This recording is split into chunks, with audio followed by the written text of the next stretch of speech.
교통 문제를 해결하는 초고속 자율주행차.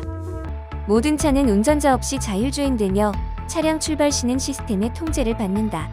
상하 좌우가 밀폐된 터널 형태의 조건에서 자율주행차는 4단계 고도화된 자율주행을 하게 된다. 시간당 10만 8천 명으로 지하철의 2배 수송 용량이 된다. 지하철보다 3배나 빠른 이동이 가능하다. 차들이 순차적으로 정차하고 모든 신도시에서 10여 분 이내에 서울역에 도달할 수 있다. 미래교통수단으로 각광을 받는 자율주행차. 세계 유명 회사들이 앞다투어 개발에 매진하고 있지만 아직은 완벽함이 부족하고 사고 시 책임 소재를 가릴 법적 뒷받침이 미흡한 상태이다. 또한 완전 자율주행이 가능하더라도 차가 빨리 달린다든가 교통 문제를 해결하지는 못한다. 그러나 앞으로 10년 이상도 늦어질 자율주행차의 상용화를 간단한 방법으로 해결하여 즉시 실용화가 가능하며 나아가 교통난 해결의 기반까지 마련한 신기술이 개발되었다. 현재 자율주행 5단계 중 4단계 고도화된 자율주행은 이미 기술이 확립된 상태이다. 대한민국 스타트업 주비티 연구진이 개발한 신기술은 자율주행차가 직진성이 좋은 전용 통로를 통행하도록 설계하여 도심에서 논스톱 100km/시간 이상 고속으로 주행할 수 있는 기술로 자율주행차의 실용화를 최초로 성공시킬 예정이다. 대도시 도심에 건설될 전용 통로는 터널 형태로 상하 좌우가 밀폐되어 장애물이 거의 없으므로 자율주행 최종 단계의 5단계가 아닌 4단계 자율주행차를 논스톱 고속으로 운행하게 된다. 도심의 전용 통로에서 수천 대의 자율주행차가 논스톱 100km/시간 이상 고속으로 주행하며 시간당 10만 명 이상을 수송함으로써 도심 교통난을 해소할 수 있고 자율주행차의 상용화에도 성공한 것이다. 심각한 도시 교통난. 교통난은 해결할 수 없는가? 영원히. 논스탑 시속 108km. 지하철 대신에 도심의 2층 고속도로를 건설한다. 교행 방향을 상층과 하층에 각각 배치하고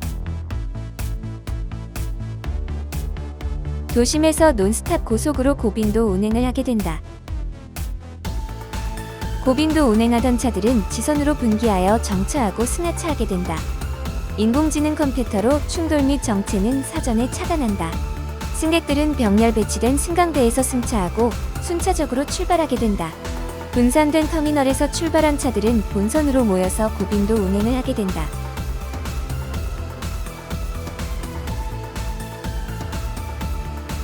고속도로의 큰 인터체인지는 넓은 부지를 차지하여 도심 설치가 불가하지만 좌회전이 용이한 구조는 연결로의 큰 회전 반경이 가능하고 2층 도로의 BT는 인터체인지를 20배 이상 소형화할 수 있어 도심 설치가 가능해진다.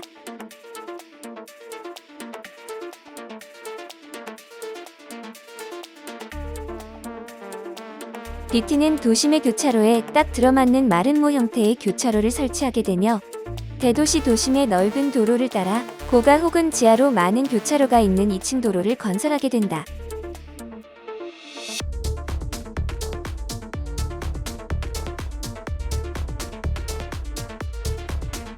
큰 회전 반경의 인터체인지는 도심 내 논스톱 고속 주행을 가능하게 한다.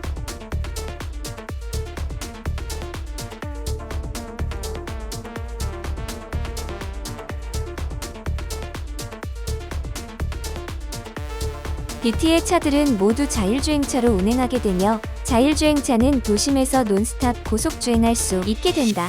상하 좌우가 밀폐된 터널 형태의 조건에서 자율주행차는 4단계 고도화된 자율주행을 하게 된다.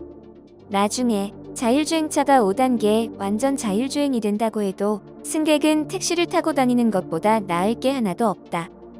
자율주행차가 완전히 많이 보급된 후에야 한 가지 기대할 만한 게 있으니 바로 차간거리 단축이다. 한국교통연구원의 발표에 의하면 자율주행차 운행은 도로 용량을 6배까지 증가시킬 수 있다.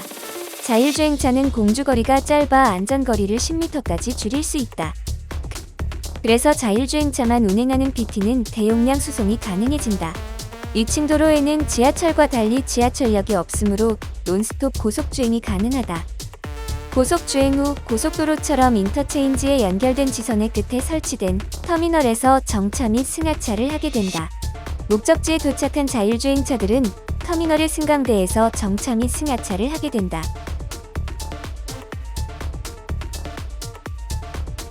도로 위의 자율주행차는 도심 내에서 고속주행할 수 없지만 BT의 2층 도로에서는 안전하게 고속주행할 수가 있다.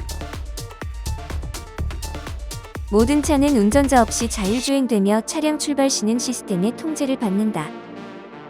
목적지가 같은 승객은 5명까지 합승하게 된다. BT는 고속도로와 달리 교행 방향이 상하로 배치되어 설치 면적을 반으로 줄이며 전 구간이 일방로로 구성된다. 지하철이나 경전철은 시간당 30회 이하로만 운행하여 수송량이 부족하고 효율도 낮다. 2층 도로는 지하철이나 경전철과 달리 고빈도 운행이 가능하며 여러 개의 차선을 설치하여 대용량 교통수단이 된다. 2층 도로의 아래층은 지선으로 분기하며 위층은 지선에서 모이는 구조를 보여준다. 여러 지선의 수많은 터미널에서 순차적으로 출발한 차들은 고빈도 운행을 가능하게 한다. 차들은 일정한 속도와 간격으로 주행하게 된다. 터널처럼 상하 좌우가 밀폐되고 장애물이 거의 없는 일방로에서 차들은 고속도로에서처럼 안정적으로 논스톱 고속주행을 하게 된다. 고속도로처럼 시속 108km로 주행한다면 초당 30m를 이동하고 15m 간격으로 운행한다면 초당 2대가 운행되어 3차선에서는 시간당 2만 대 이상이 운행된다. 3차선 곱하기 초당 2대 곱하기 3600초 곱하기 5인승이면 시간당 10만 8천 명으로 지하철의 2배 수송 용량이 된다. 또한 논스톱 시속 108km로 고속 이동하여 지하철보다 3배나 빠른 이동이 가능하다.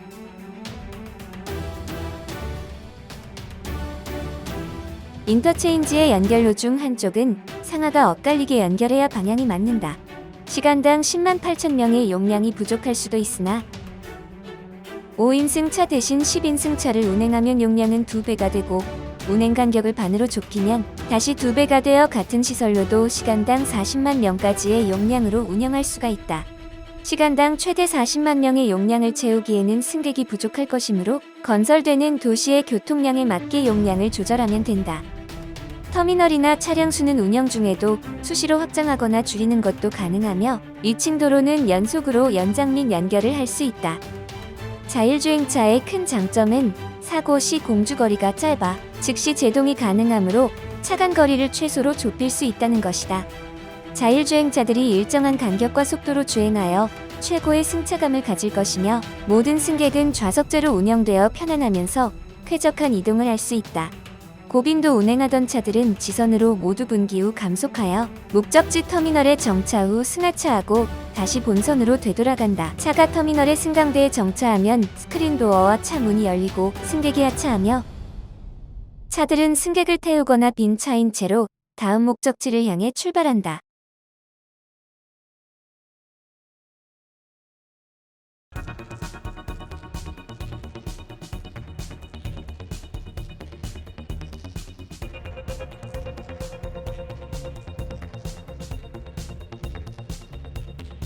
BT의 2층 도로는 다른 노선과 입체 교차하여 연결되며 연속으로 연장할 수 있고 고속도로처럼 어디든지 논스톱 이동하게 된다. 연속 연장 및 확장하면 결국에는 도시 전체를 연결하고 인근 도시까지 모두 연결하게 될 것이다. BT의 2층 도로는 교통량이 많은 대도시 도심에 우선적으로 설치된다. 지하철 대신에 지하로 건설하는 것이 좋지만 고가 설치도 가능하고 고가 설치는 비용과 기간이 절약된다. 2층 도로는 고속도로의 단점인 접근성 취약과 큰 인터체인지의 단점을 극복하고 도심 설치를 특화한 구조이다.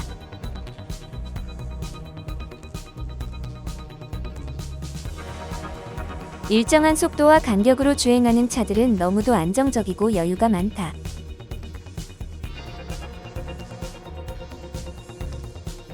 차선 간에 안전 칸막이가 설치되고 상하 좌우가 밀폐되면 터널 같은 2층 도로 내에서 주행을 방해할 요인은 거의 없으며 유일한 장애물은 실시간 통신 중인 앞차뿐이다. 아래층은 항상 반대 방향의 차들이 주행 중이다. 러시아워에는 모든 차가 운행하며 한가한 시간에는 주차, 정비, 세차 등을 하게 되며 차들은 항상 승객의 승차를 대기한다.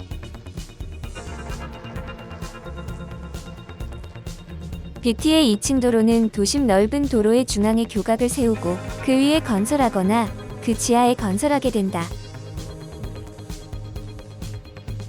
2층 도로의 아래층에서 분기하면 위층에서는 합류하게 되며 분기로가 많을수록 유용성이 커진다. 분기, 많은 분기로가 특징인 신교통수단 뷰티.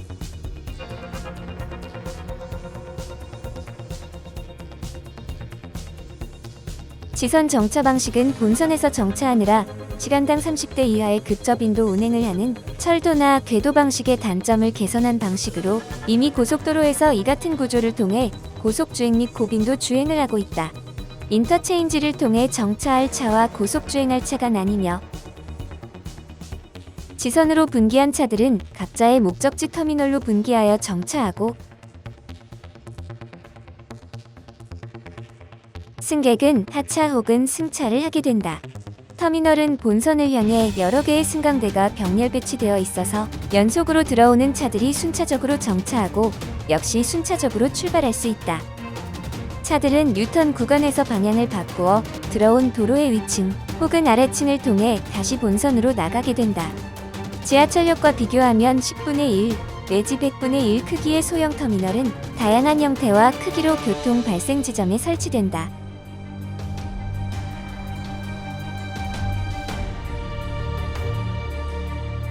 터미널은 4승강대부터 24승강대까지 교통 발생량에 따라 크기를 선정하며 접근성이 좋은 곳에 주로 설치하게 된다.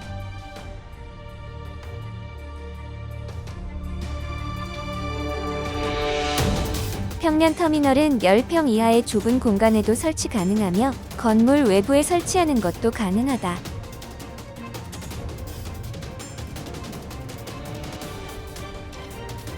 터미널은 지선을 연장하여 접근하기 가장 쉬운 곳, 즉 큰 건물 지하주차장의 엘리베이터 앞이나 아파트 단지에 주로 설치하게 된다.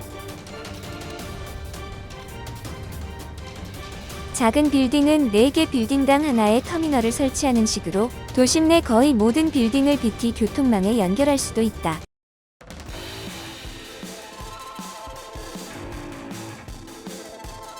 승객은 터미널에 하차 후 연계교통 승용차를 타고 최종 목적지까지 이동하며 또한 터미널로 다시 갈 때도 이용할 수 있다.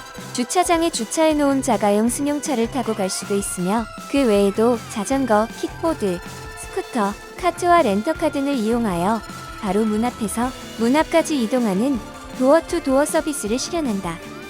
특히 자가용 승용차 중에 미리 승인을 받은 자가용은 전용 통로를 통과해 어디든지 갈 수도 있다. 자가용 자동차가 궤도를 이용하여 고속 주행하는 기술은 오랫동안 기다려온 아주 바람직한 기술이다. 서울 도심 평균 속도가 30km/시간 이하인데 택시, 자가용, 자율주행차 통틀어 자가용으로 논스톱 108km/시간로 달릴 수 있는 기술은 엄청난 기술적 진보라 할 것이다. 대용량 교통 시스템은 지하에 건설한다. 대도시 지하의 2층 도로에서 자동운전 전기차를 운행한다. 뷰티는 수소차를 운행하기에 최적의 조건이다. 지하의 2층 도로에서 고빈도 운행으로 많은 승객을 운송하게 될 것이다.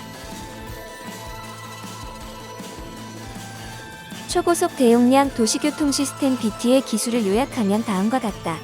첫째, 고속도로를 도심에 설치하여 논스탑 고속주행이 가능하며 둘째, 고속도로를 2층으로 개량하여 좌회전이 용이해져서 인터체인지를 소형화했다.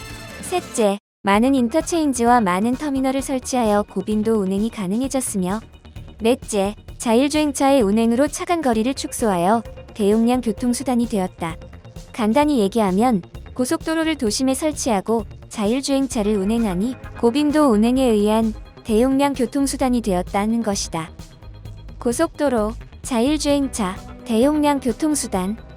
뷰티의 터미널은 교통량이 많은 곳에 분산 설치되고 지선을 통해 본선과 연결된다. 터널처럼 상하 좌우가 밀폐되고 실시간 통신 중인 앞차 외에 장애물이 거의 없는 일방로에서 15m인 간격을 반으로 줄이면 수송 용량은 2배가 되고 5인승인 차의 정원을 10인승으로 바꾸면 또 2배가 되어 시간당 40만 명까지의 수송도 가능해진다. 용량은 40만 명이 되어도 교통량에 맞게 운영하며 어느 도시든지 교통량보다 여유 있는 시설을 갖출 수 있다. 용량이 충분하므로 모든 승객에게 좌석을 배정하는 좌석제로 운영하며 고속주행으로 승차 시간이 짧아 1시간에 한 대당 수십 명을 수송할 수 있고 이때의 전기료는 1만 원 이하여서 저렴한 요금이 가능하다. 예를 들어 공사비 2조 원으로 하루에 100만 명을 운송할 수 있는 시설을 건설하면 대량 수송으로 수년 내 투자금을 회수하고 큰 수익도 올릴 수 있어서 시간당 30회도 운행을 못하는 다른 교통수단들보다 큰 경쟁력을 가지며 전 세계 도시로 급속히 확산할 것이다. 따라서 국내에 많은 일자리가 창출될 수도 있다. 초고속 대용량 신교통수단 BT가 건설되면 도심 교통난은 해소될 것이며 주택난과 주차난도 해소될 수 있다. 또한 대기오염도 줄어들 것이며 특히 도시 경쟁력이 크게 향상될 것이다. 날마다 출퇴근에 고통을 받던 시민들은 편안하고 신속하게 이동하면서 하루 약 2시간씩 날마다 소중한 시간을 얻게 될 것이다. 터미널은 교통 말색량이 많은 곳 위주로 설치되며 별도의 역사를 건설할 수도 있으나 크기가 작아 큰 건물의 지하 주차장에 주로 설치될 가능성이 크며 터미널은 크기와 위치와 설치 시기를 자유로이 선정할 수 있다. 특히 아파트 단지에도 터미널이 설치되며 설치되는 아파트는 역세권 영향으로 가치가 2배 이상 오를 수도 있고 건물이나 토지도 가치가 상승할 것이다. 수도권 신도시에 BT가 건설되면 3기 신도시에서 서울역까지 10여 분에 도달하는 등 모든 신도시에서 20분 이내에 서울역에 도달할 수 있어서 역세권 효과를 볼 수 있다. 미국의 대도시 뉴욕에는 높은 건물이 많고 인구가 밀집되어 있다. BT는 논스톱 고속주행을 통해 많은 교통인구를 신속히 수송하여 도심 교통난을 해소할 수 있다. 강변과 자전거 도로의 지하에 메인 라인을 건설하고 일부 구간은 고가로도 건설하여 논스톱 고속으로 운행을 하게 된다. BT는 교통량이 많은 도시나 교통난이 심한 도시의 주문을 기다리고 있다. BT의 지하 건설 깊이는 3에서 30m로 50m 이상 깊이의 지하철보다 위에 건설된다. 시외 지역은 직진도가 좋아 시속 162km로 운행될 예정이며 추후 시내 구간도 속도를 올릴 수 있고 시외 구간은 시속 300km까지 상승할 수도 있다. BT는 도심 도로의 지하나 고가 외에도 강, 하천, 공터, 인도, 건물 하부까지도 건설 가능하며 폭 3m의 2차선 궤도는 좁은 골목 깊숙이 지나 교통량이 많은 곳까지 연결할 수 있다. 자세한 내용은 홈페이지 BITI.run, 즉 BT런을 참조 바라며 이메일 주소는 btcom@korea.com이다. 대용량 교통수단은 3단계로 검증할 수 있다. 1단계 교통량이 많은 곳에 논스톱 고속주행 가능한 시설이 있는가? 2단계 1시간 연속 고빈도 운행하는 차들이 모두 안전하게 정차할 수 있는가? 3단계 1시간 이상 고빈도 운행하도록 차들을 연속 출발시킬 수 있는 구조인가? 최근에 로스앤젤레스 도심 지하에 자동차 이동을 위한 터널을 파고 있다고 하지만 차가 엘리베이터를 타고 오르내리기는 쉽지 않고 특히 정체된 도로로 다시 나오는 구간은 그 정체를 뚫고 나오기가 힘들 것이며 구조적으로 극복해야 할 과제가 많이 있다. 하이퍼루프 나는 차, 자율주행차는 앞으로도 많은 연구가 필요하고 실용화까지는 요원하기만 하다. 나중에 기술이 완성된다고 해도 도심 교통난을 완화하지는 못한다. 그러나 BT는 고가도로 혹은 지하차도라서 누구나 즉시 건설하는 것도 가능하여 도심 교통난 완화를 급격히 주도하게 될 것이다. 장애물이 전혀 없는 전용 통로에서의 주행은 슬로카의 주행처럼 간단하게 제어하는 것이 가능하다. BT는 이외에도 24시간 승차 대기, 소음 진동 최소, 거의 무료인 택배비, 연속 확장 가능, 자가용의 2층 도로 주행 가능 등의 장점으로 전 세계 도시의 교통수단을 대체하게 될 것이다. BT런 우리가 이제 고속도로를 달리면 보통 몇 킬로죠? 우리 안전속도가 80. 80 이렇지만 이제 안정성이 보장되면 어떻게 될까요? 더 빨라질 100 이상이 될까요? 200km로 달릴 수도 있고 앞에 차와 지금은 100m 띄워야 되죠. 예. 근데 이제 네. 1cm, 2cm로 띄워서 달릴 수가 있어요. 고빈도 주행은 대용량 및 고효율 운행을 가능하게 한다. 대용량이면서 고효율인 교통수단은 저렴한 요금과 고수익을 가능하게 한다. 주BT는 교통난이 심각한 전 세계 도시들의 발주를 기다리고 있다. 또한 공동연구, 공동개발, 협력, 협업이 가능한 파트너를 찾고 있으며 큰 수익을 내걸고 대규모 투자를 기다리고 있다. 고수익을 낼 수 있는 이 기술의 후발주자들이 높은 요금으로 과도한 이익을 낼지라도 원천 특허를 보유하여 로열티 부담이 없는 BT는 요금을 영원히 낮게 유지할 수 있다. 저렴한 요금으로도 충분한 수익이지만 BT는 물류와 배송 분야에서도 경쟁력이 높아 많은 수익을 낼 수 있다. 앞으로 BT는 많은 도시의 교통난을 해결하며 지속해서 성장할 것이다. 교통난이 해결되면 도시는 다이나믹하게 활력이 넘치고 크게 발전할 것이며 국가도 발전하고 아파트나 부동산의 가치도 따라서 상승하게 된다. 테슬라의 일론 머스크는 최근 도심 교통 문제를 해결하겠다며 보링 컴퍼니를 설립하고 터널을 굴착하고 있다. 그러나 엘리베이터에 차를 실어 나르는 것은 일본의 서너 대 수준으로 너무 느리고 여러 곳에 가기 위해 여러 층의 터널을 뚫으면 터널당 1분에 한 대도 운행되지 못할 정도로 진출입로가 너무 열악한 구조이다. 그렇지만 보링 컴퍼니는 터널 굴짐기를 획기적으로 개량하여 터널 굴착 속도를 10배 이상 높여서 최신 기종인 프로프롭2는 한 달에 6km의 굴착이 가능하다고 하며 그 후속 모델은 30km를 목표로 한다고 한다. BT는 고가로도 설치할 수 있지만 지하 설치 구간도 신속한 공사가 가능해졌으므로 기존 교통에 큰 지장 없이 한 개 노선을 1년 이내 완공할 수도 있게 되었다. 최신 굴짐기는 또한 공사 비용도 10배 이상 줄일 수 있다고 하니 앞으로 교통수단은 보링 컴퍼니의 굴착 기술과 BT의 구조 및 기술로 신속하고 저렴하게 건설 가능한 교통수단이 전 세계 시장을 장악할 것이다. 여러분이 생각하시는 교통난 해결이 시급한 도시와 지역이 어디인지 댓글을 남겨주세요. 여러분이 활동하시는 지역의 교통난 해소를 원하신다면 가능한 한 많은 사람에게 이 영상을 퍼뜨려주세요. 여러분의 SNS 팔로워들에게도 이 영상을 전달해주세요. 이제 교통 문제는 해결됩니다. 감사합니다.